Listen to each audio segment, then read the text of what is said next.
Adam, Idris, Nuh, dan Hud, Soleh, Ibrahim, dan Lut, Ismail, Ishak, Yakub, Yusuf, Ayub, dan Syuaib, Musa, Harun, Dzulkifli, Daud, Sulaiman, Ilyas, Ilyasa, Yunus, Zakaria, Yahya, Isa, akhirnya Muhammad.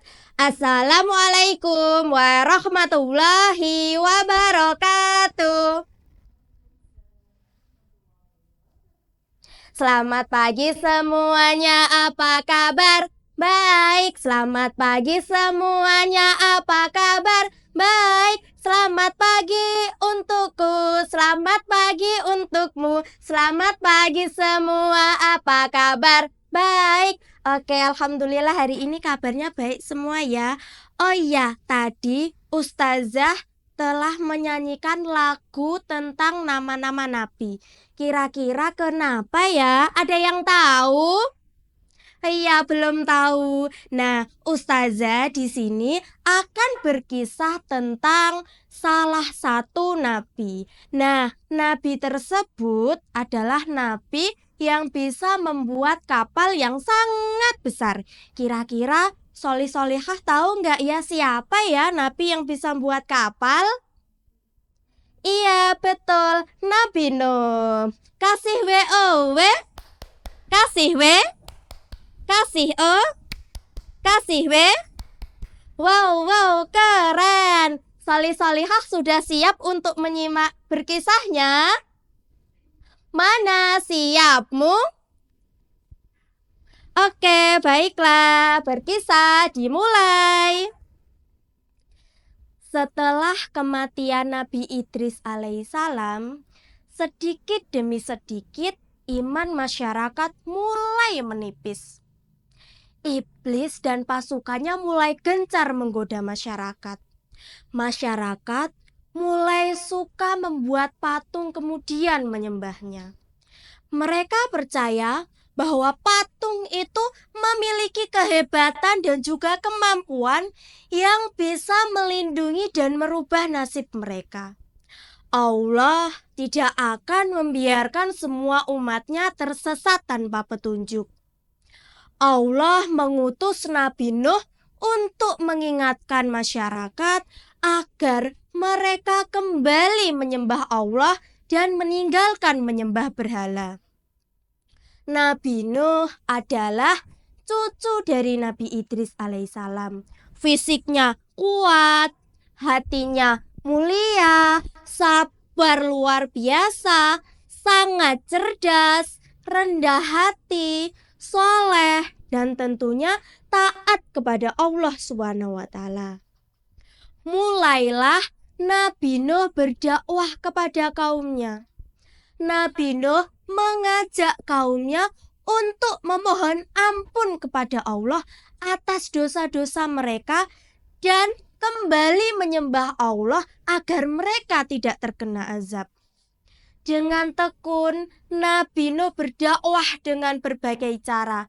Dengan terang-terangan di hadapan orang banyak, dengan diam, mendatangi seorang demi seorang, berulang-ulang, siang, malam, tetapi sedikit sekali yang mengikuti Nabi Nuh. Kebanyakan mereka angkuh, mereka sombong, bahkan menantang Nabi Nuh untuk mendatangkan azab. Nuh, sudahlah, berhenti bicara. Percuma, kami tidak akan percaya. Sekarang datangkan kepada kami azab itu. Kami yakin kami tidak akan terkena azab itu karena ulah kami. Kau itu hanya berdusta. Nabi Nuh mengadu kepada Allah Subhanahu wa Ta'ala atas pembangkangan kaumnya yang sangat keterlaluan. Allah berfirman bahwa memang umat Nabi Nuh tidak akan bertambah, hanya 80 orang itu saja. Selebihnya mereka tidak akan beriman karena mereka sudah sangat sesat. Setelah jelas ketetapan Allah, Nabi Nuh memohon kepada Allah, "Ya Allah, musnahkanlah orang-orang durhaka di muka bumi ini. Mereka hanya akan membuat kerusakan dan akan melahirkan anak-anak yang durhaka." Kemudian Allah memerintahkan Nabi Nuh untuk membuat kapal yang sangat besar. Hal ini sesuai dengan Quran surat Hud ayat 37 yang artinya, "Dan buatlah bahtera itu dengan pengawasan dan petunjuk wahyu kami. Dan janganlah kamu membicarakan dengan aku tentang orang-orang zalim itu. Sesungguhnya mereka itu akan ditenggelamkan." Nabi Nuh dan pengikutnya mulai membuat kapal yang terbuat dari kayu. Ejaan dari kaumnya semakin menjadi-jadi ketika melihat pembuatan kapal itu terasa aneh. Apalagi mereka tinggal jauh dari laut. "Lihatlah itu, lihatlah, terbukti bahwa Nuh gila. Apa itu? Buat kapal? Mau buat berlayar di tengah hutan, ha?" Nabi Nuh dan pengikutnya bersabar dengan ejekan dari kaumnya. Kemudian mereka kembali melanjutkan membuat kapal. Akhirnya kapal itu sudah selesai. Allah memerintahkan seluruh orang yang beriman dan sepasang binatang untuk masuk ke dalam kapal tersebut. Semua keluarga Nabi Nuh masuk ke dalam kapal tersebut kecuali istri dan juga anaknya Kan'an. Mereka tidak mau masuk ke dalam kapal. Mereka tidak mau beriman kepada Allah dan termasuk orang yang durhaka. Sementara itu, langit berubah menjadi gelap.